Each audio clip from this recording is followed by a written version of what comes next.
সেই ব্যক্তিগৰাকীয়ে এখন দোকান তেওঁ টানি টানি আনিব লগা হৈছে। এই ব্যক্তিগৰাকী কিমান দুখত তেওঁলোকে ভাগি পৰিছে সেই কথা আমি হয়তো ভাবিব নোৱাৰোঁ। কিন্তু চৰকাৰখনে পাব জানো?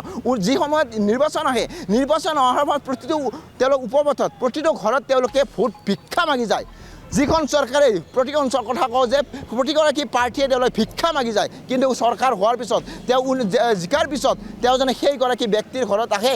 সেইটো উপপথত আহে জানো? তেওঁ নাহে, কাৰণ তেওঁলোকে নিজৰ স্বাৰ্থৰ বাবে হয়তো ভোট বিচাৰিৰ বাবে তেওঁলোকে ভিক্ষা মাগিব আহে, কিন্তু সাধাৰণ জনতাৰ কথা কিন্তু চিন্তা নকৰে। এইখন চৰকাৰে হওক বা পূৰ্বৰ যিবোৰ চৰকাৰ আছে, কোনো চৰকাৰে কোনো ৰজাই কিন্তু সাধাৰণ লোকৰ কথা চিন্তা নকৰে। এয়া আমি দৃশ্য দেখুৱাইছোঁ।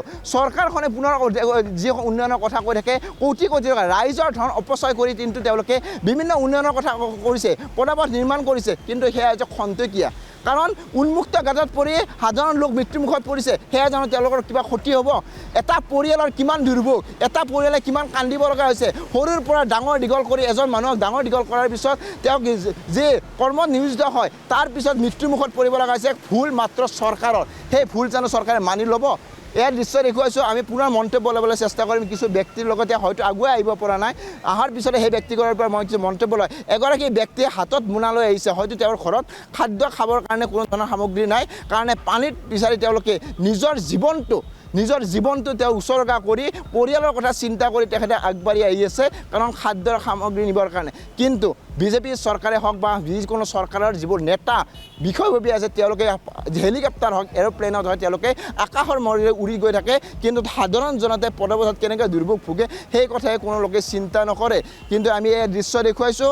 গুৱাহাটী মহানগৰীৰ এয়া হৈছে এক ফপোলা স্বৰূপ, উন্নয়নৰ ফপোলা স্বৰূপ, স্মাৰ্ট চিটিৰ ফপোলা স্বৰূপ, কোনো ধৰণৰ ব্যৱস্থা গ্ৰহণ নকৰা এইখন উন্নয়নৰ চহৰ। খুৰা, আপোনাৰ ওচৰলৈ আহিছোঁ। আপুনি হয়তো এইখন দোকান দি পৰিয়ালক পোহপাল দি থাকে। নিশ্চয় এই দোকানখন এতিয়া পানীত ডুবি গৈছে। নিশ্চয় মই নিজে এয়া পানীত ডুবি গৈছে। আপুনি আগুৱাই, মই যিমানখিনি পাৰোঁ আপোনাক সহায় কৰিম। আহক, মই নিজে সহায় কৰিছোঁ। এয়া হৈছে এই দোকানখন দি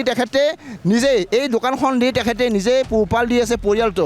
দাদা, এই পানীত ডুবি গৈছে, কেনেধৰণৰ অসুবিধা হৈছিল?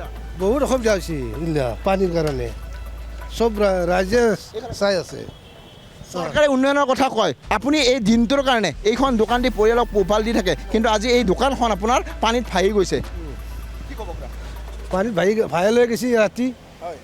এনেকৈ যাই থাকে অনবৰত যাই থাকে। কিবা ব্যৱস্থা কৰিব জানো? কি কৰিব? সেয়ে আৰু গুৱাহাটীত মহানগৰীত এই ৰকম কৰি আছে। চৰকাৰক অনুৰোধ জনাওঁ, আপুনি আপোনাক কিবা সহায় কৰিব জানো? নকৰে। আপুনি পৰিয়ালটো কেনেদৰে পোহপাল দিব? এনেকৈ চলাই আহিছিলোঁ দিব লাগিব।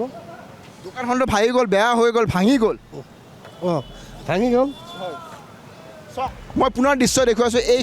এইখন পদপথৰ এগৰাকী লোক, পদপথত ব্যৱসায় কৰা এজন ব্যক্তি। এই ব্যক্তিগৰাকী এই দোকানখন মোৰ সহযোগে দেখুৱাব বিচাৰিছোঁ। এই দোকানখন দি তেখেতে পৰিয়াল পোহপাল দি থাকে, কিন্তু কৃত্ৰিম বানপানীত মই আপোনাক সহায় কৰি দিম। মই যিখিনি পাৰোঁ আপোনাক সহায় কৰি দিম। এই কৃত্ৰিম বানপানীত তেখেতে এই দোকানখন ভাঙি গৈছে, যিখন দোকানেৰে তেখেতে পৰিয়াল পোহপাল দি থাকে, কিন্তু কোনো ধৰণৰ ব্যৱস্থা কৰা নাই। খুৰা, মই অলপ সহায় কৰি দিছোঁ। কিন্তু এয়া হৈছে উন্নয়নৰ ফপোলা স্বৰূপ, এয়া হৈছে উন্নয়ন।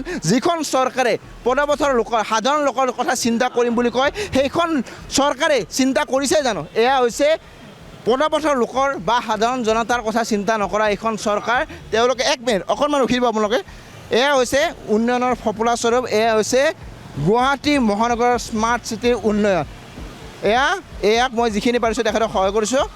কিন্তু পুনৰ ক'ব বিচাৰিছোঁ, মই যিখন চৰকাৰে কোটি কোটি টকা ব্যয় কৰি দাঙি দিয়ক, যিখন চৰকাৰে কোটি কোটি টকা ব্যয় কৰি তেওঁলোকে উৰণ সেতু পদপথ নিৰ্মাণ কৰিছে, ফপোলা স্বৰূপ বুলি ক'ব লাগিব সেইখন চৰকাৰক। কিয়নো যিখন চৰকাৰে কোনো ধৰণৰ ব্যৱস্থা কৰে। আমি দুই এগৰাকী স্থানীয় লোকৰ মন্তব্য ল'বলৈ চেষ্টা কৰিম। তেওঁলোকে ঘৰৰ ভিতৰৰ পৰা এবুকু পৰ্যন্ত পানীৰে উপচি যোৱাৰ পিছতো তেওঁলোকে ওলাই আহিছে, আৰু সেইসকল লোকৰ পৰা আমি কিছু মন্তব্য ল'বলৈ চেষ্টা কৰিম। খুৰা, আপোনাৰ ওচৰত আহিছোঁ। হাতত মোনা লৈ ওলাই আহিছে, হয়তো খাদ্য বিচাৰি আহিছে। কি ক'ম আৰু, মানে চাওকচোন, মানে এনেকুৱা এটা পানীৰ এটা সমস্যা, ইমান পানীৰ সমস্যা উলিয়াৰ অসুবিধা হৈছে। চৰকাৰেতো উন্নয়ন বুলি কৈয়ে থাকে, কিন্তু বৰ্তমান এতিয়া মানুহ চাওকচোন, মানে কঁকালৈকে পানী আহিছে। এতিয়া কি কৰিম, উপায়তো নাই। আমি কৰ্ম কৰা মানুহ, কৰ্ম নকৰিলে আমি ক'ত মানে খাব পাম?